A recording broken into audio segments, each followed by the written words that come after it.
Alright, so now I'm going to actually take you guys through a little bit of a workout, partially just to get myself motivated. I figured I'd do it for the channel since, this is not the most motivating time in the world. And I'm going to try to go ahead and stick with movements that don't require a lot of tools. I will be using a physio ball. You might be able to figure out something else to use for that particular movement. I do have a dumbbell out right now, as well as a kettlebell, so I can do like the single leg deadlifts. For things that, for today's workouts, since it's going to be predominantly a leg day, I don't want you to worry too much about what kind of weight you use. You can get an old jug of water, like fill it up with water. I wouldn't use like a full jug of milk because, for obvious reason, it's going to go bad. So let's not be wasteful right now.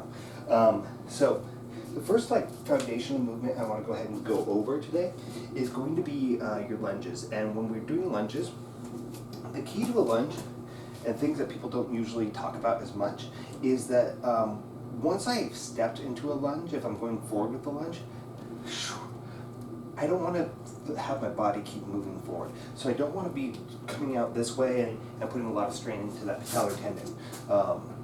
So I'm going to be dropping down, and in this case, because I'm kind of really working on developing my scissors a little bit more, I'm going to not alternate, right? I want to make this leg do all the work. I'm not doing it with a whole lot of weight because, and I'm not counting either. I might pause this and actually check how many I do before I switch legs. But because I'm not alternating, I'm putting more demand on the primary working legs, right? So this is going to help build up endurance within that muscle, and endurance is based on predominantly, I'm going to go ahead and switch now, I have no idea how many I did, is based on how much mitochondria is in the cell, as well as how much the vasculature has expanded, really. And so the way that you're going to do that is that you're going to still build up the lactic threshold in there, how much lactic acid builds up in that, which is going to break down those muscle fibers, and you're going to rebuild them, adding more attachment points. But by pushing yourself for endurance, the second adaptation that you're cueing to be making is going to be development of the endurance within those cells and that mitochondria there. We'll see in playback whether or not I did the same amount on each side. Now, as part of the circuit, I'm going to go into hamstring curls. Again, if you have something that will just roll easily, you can use that. I have these slam balls here. They work too. A large medicine ball would work. A basketball would work. More so for a single leg, but for today's purposes, whatever. So it's not going to be as easy to do it from this side, but what I'm have you do, feet shoulder width apart, toes straight up, right? I'm going to have my hips off the ground, and I really want to actually kind of tuck that tailbone under. I don't want to be trying to lift with my back, just like when we're talking about our bridges, right? So I'll be down, I'm going to draw my heels in my toes, and you see I'm kind of flattening my abs out, or my back out, so I'm doing a little bit of crunching as I get to the top, down.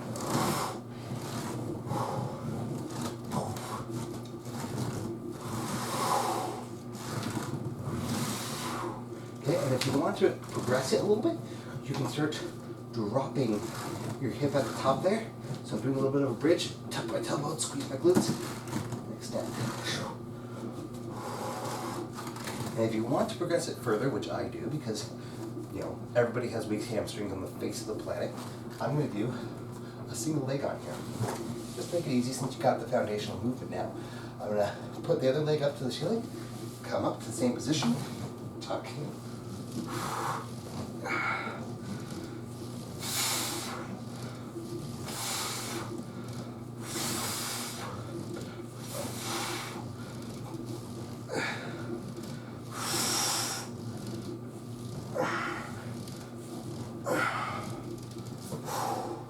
Alright, I'm going to switch on to the other leg. I got a nice burn right there in my hamstring, so here we go. 1, 2,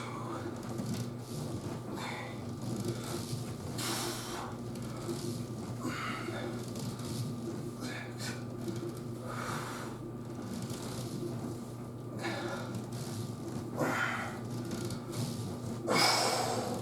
And remember, as I'm doing this, I'm trying to keep pressure off of the back of my neck. So generally speaking with that one, you are kind of, stuck with something that has to be able to move with you, obviously, because I'm pulling into myself as part of the exercise. If you want to get a little bit more into that hamstring a little bit, you have your single leg deadlift. So let's go ahead and hit that really quick. So when I'm doing a single leg deadlift, I'm going to have to face this way. I tend to prefer the kettlebell on the same side. Some people do it on the outside.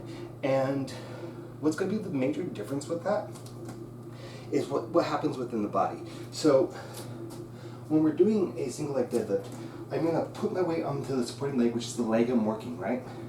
And I'm going to extend my leg back, right? And I'm going to hold that position. Now, I'm going to try to lift my femur. A lot of people just raise the leg, and what will happen is people will cheat and they'll bend, and nothing is happening in this joint, the joint that I'm actually trying to target here. So I want to go ahead and always be thinking about lifting something. Okay, I'm never setting something down. I don't care how far down the kettlebell goes. What I care about is how much movement happens in this hip. So what happens is I go into this full extension, I put my boot on. We've talked about our boots, right? So I put my boot on, and then I'm going to be lifting my leg, keeping my boot on strong, like I'm trying to keep that back wall. Now, I try to keep my hip down as much as possible, rotate my knee and toe down. There's going to be, because of the nature of your hip, there's going to be a little bit of external rotation that's going to happen there. Don't worry about it too much, but try to keep yourself as squared up as possible, and you're going to come down. Now, once I get to this position, right, two things I could do. I could go ahead and turn it into more of a Bulgarian, right, by bending that knee and pushing back, or I can just go ahead and keep it as a stiff deadlift, right? Either way, I'm going to be lifting my chest now. So either I lift my leg or I lift my chest on one part of the movement. Something's always lifting, nothing's going down. Now, as far as the weight goes, I want to keep it over that foot. So we have this concept of a lever, right? If I were to hold, let's say, this right here with my deltoid, right?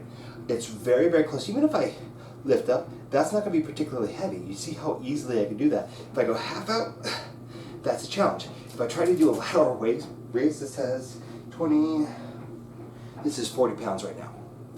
That's as far out as I can go. I can't lift anymore, right?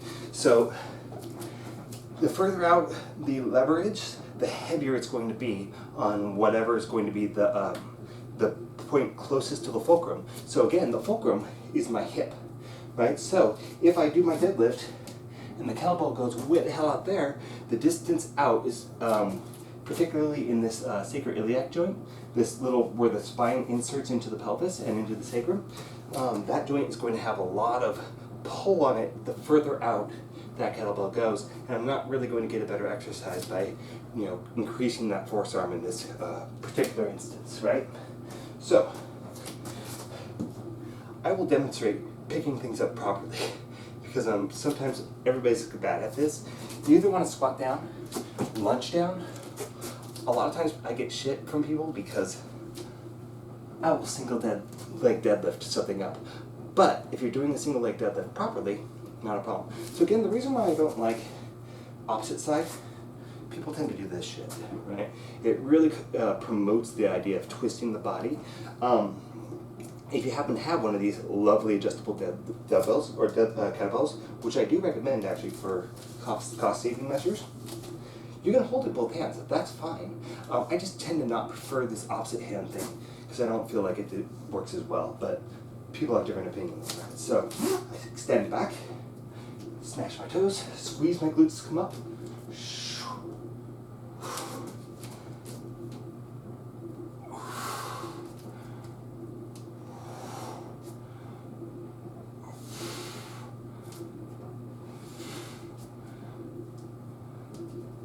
Notice where my eyes are. Notice I'm not looking at the ground. I know where the kettlebell's going. I don't need to look. If I look, my body will follow my eyes, and I'll let my low back go. So I don't want to do it. All right. So now I'm going to do the other side.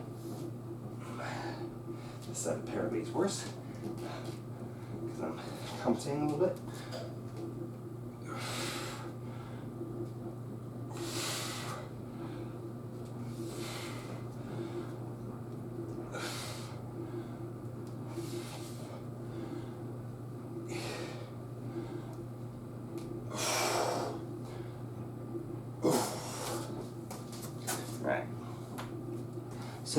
now we've gone through a single leg deadlift, the hamstring curl, and lunges. I'm gonna go ahead and go to a squat now. This is probably where if it was just me and I wasn't making this video for you folks, I would probably just go into a circuit right there. And I probably would have chosen different exercises, but like it would be like the hamstring curl, the lunge, and maybe some kind of lateral movement, maybe a hip adductor exercise, which my suspension rigging is not quite set up to do that right now. You know, any number of things. We could also do it with chair. Maybe I'll show you that adductor exercise with the chair. But I'm gonna go ahead and go and do a squat, just kind of to go over the fundamentals of a squat. Now, I know there are a lot of videos out there, but a lot of people don't take the time to really explain it, or they don't actually have a fundamental understanding of how to do a squat. And the thing is, kind of an old school thing, because they didn't want people overarching their back. They would say, look 4 feet in front of you. Your eyes, your body will follow your eyes, right? So if I'm looking down, that's gonna be a tendency that I see a lot with my clients, is people looking down, and because of looking down at that 4 foot interval, they're not really maintaining good posture. But I don't want to be looking up either, right? Because then I'm going to be going into that kind of hyperextension with my back. So kind of like, if I'm looking, there's another door over there that's the same height as this one, I'm probably looking just above head level, right? Just right there when I'm doing my squat. So I have a point on the wall, and then I'm able to keep that neutral position in my back. Now the other thing is that people said, don't let your knees go past your toes. Well, that is a lie. That is completely untrue. What matters is your connection to the floor, right? And so I don't want my feet lifting up and turning the outside, and I don't want them flattening in. When they flatten in, they tend to turn out, and you get this, introduce this rotation into your patella joint, right? Tibial femoral joint.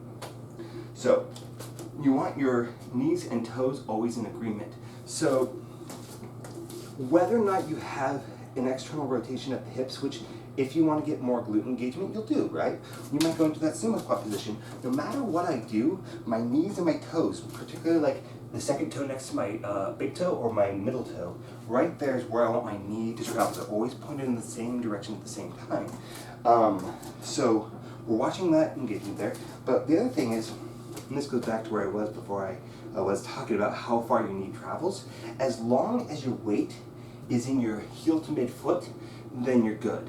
And the way that you can kind of check that is when you get down to the bottom of the squat, lift your toes off the ground. If you're doing it wrong, you won't be able to lift your toes up, right? So I've got my feet mostly parallel here, just barely shoulder width apart. I'm not going super wide with this, right? And I'm putting my weight down. Now you can see, potentially, that my toes are able to lift up, right?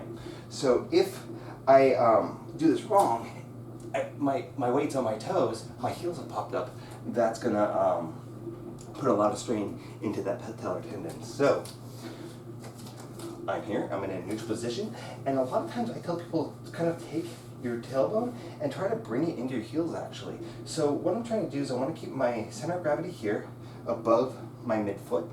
I'm going to hinge at all 3 joints at the same time. That is this hip joint, this knee joint, and my ankle joint at the same time. And I need to get pretty much the same range of motion out of each so that my shin line and my chest line are pretty much parallel here, right? You can see my arms, if they're up by my biceps, should be pretty close to parallel with my shins here, right? So I'm here, and I come up, and I'm gonna squeeze my glutes a little bit. Now, it is natural, and I don't know if I do it, because I've never actually filmed myself doing a squat.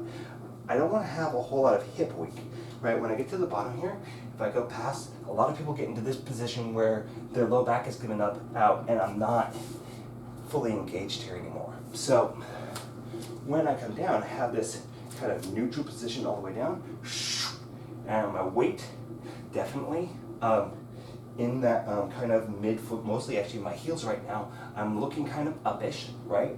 Just about eye height, maybe a little bit higher, and I've got that neutral back, and I'm trying to avoid that hip wink, right? So whether you're here, that doesn't change, right? My knees are going the same way as my toes, right? My center of gravity is right over that midline, and I'm sitting down into that sumo squat there. So since I haven't done a whole lot of real externally rotated glute, I'm gonna go ahead and do 10 reps here of my sumo squat.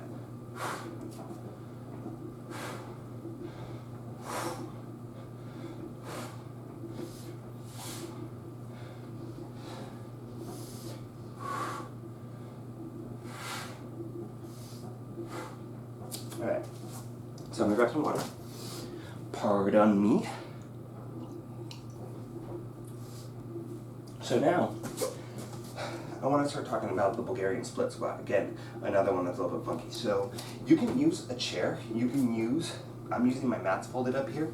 I usually use a step riser because I want to get to the height that my clients should be at, right? And when I'm setting up for this, you see that I'm on my toes, right? If I had something that was taller than this, I might go flat foot on here. The right answer is depending on what makes you more stable in that position. So in this case, this platform is a little low for me, so I'm gonna go on my toes. If I had a chair, I'm gonna go on the top of my foot, and that's gonna kind of balance it out a little bit. You can also do this with the suspension trainer like TRX. This is a little bit low for me, and because I don't have a point out here, which I might install, but this is a rental, I can't allow my leg to travel back, which is how you would do it in the TRX version. So, I suppose I could still do it. So when I set this up, I'm on the flat of my foot, and I'm here, like I'm at the front of a ship, like, you know, holding my bouquet of flowers or whatever. And my knee is above my heel. And throughout the entire course of this movement, I don't even want it to go forward towards my toes. I actually want to keep it over that heel the whole time. So I'm out, and I'm gonna float back, trying to keep that knee above, and then I'm gonna squeeze my glutes as I come up. If I am too far out, I'm not gonna be able to finish that movement and get my hips far enough forward, right? I might have to open up or something like that. So I don't wanna do that. I wanna come back, and squeeze my glutes forward. That was a bad rep.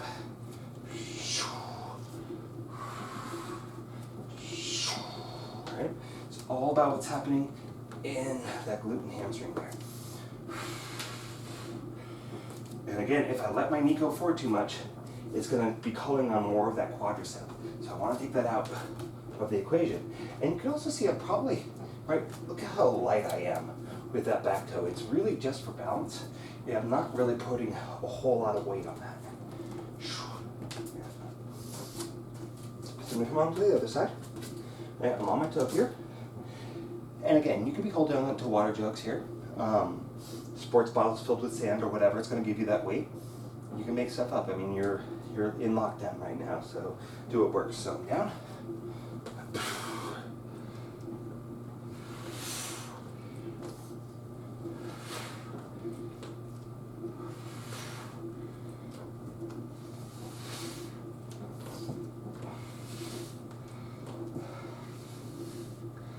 And again, pay attention to your body, right? If you're feeling it in your back quadricep, which I am right now because it's a little fatigued, that means I'm putting too much weight on that back leg.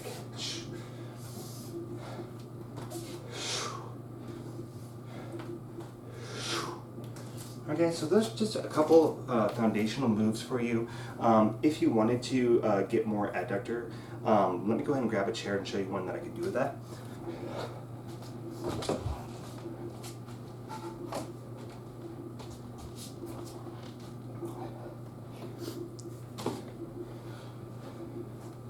So, for adductors, a good one that you can do, if you're so inclined. A lot of people have, if you have any kind of knock-kneed or internal rotation at the hip, that kind of naturally happens if you find that your feet turn out and your knees go down when you squat. This would not be a good movement for you because your adductors are too tight to begin with in that particular instance. And so I don't really want to kind of encourage that by doing this movement. So,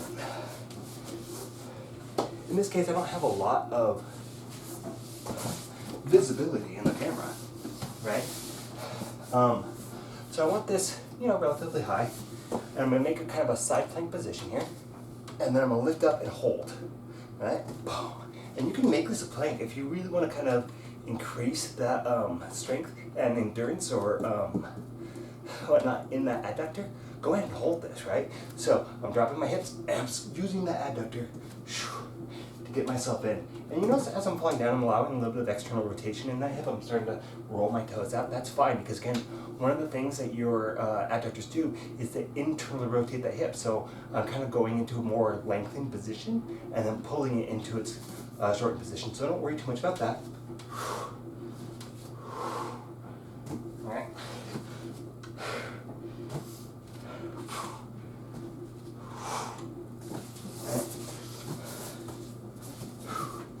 And kind of same sort of feel here.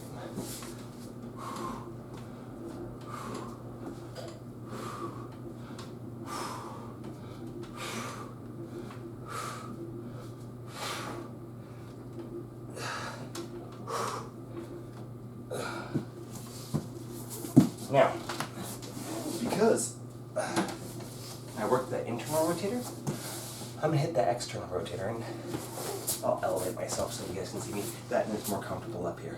Let's go ahead and pull this out. There we go. Now I can flirt with you guys better. See, I'm like I'm on a piano or something.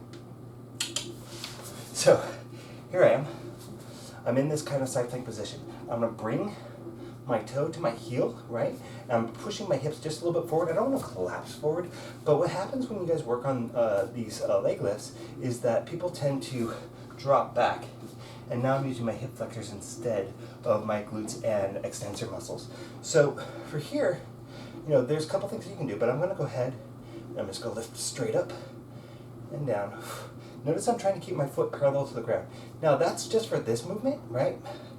If I wanted to, I could drive my hips forward and externally rotate the hips, because if you look at the way that the glute fibers run, they will come all the way along this iliac crest and down into the sacrum here, and then they'll wrap out, and most of them feed into your iliotibial band, right?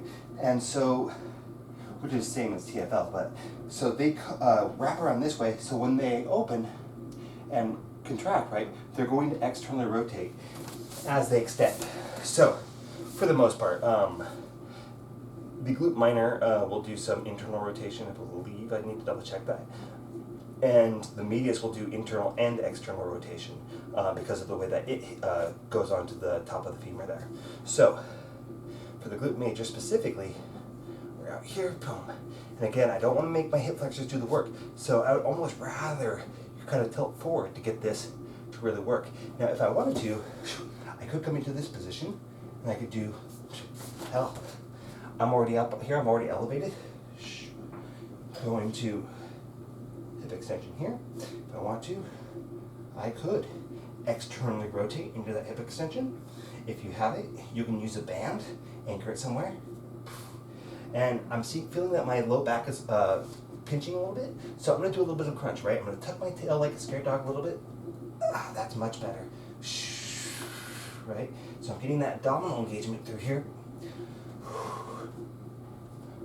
so that I don't get that pinch in my low back, and it's also just better for you in general. So we started here, toe to heel, up.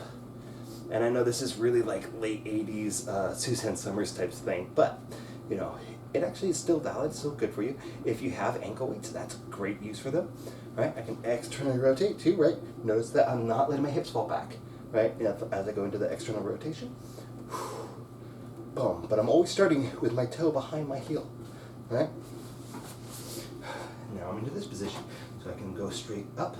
Again, I felt a little pinch there, so I'm gonna crunch a little bit, go into a little bit of that posterior tilt. I'm trying to keep that as much as possible. Right, and if I want to, I can do doggy's peeing. Excellent.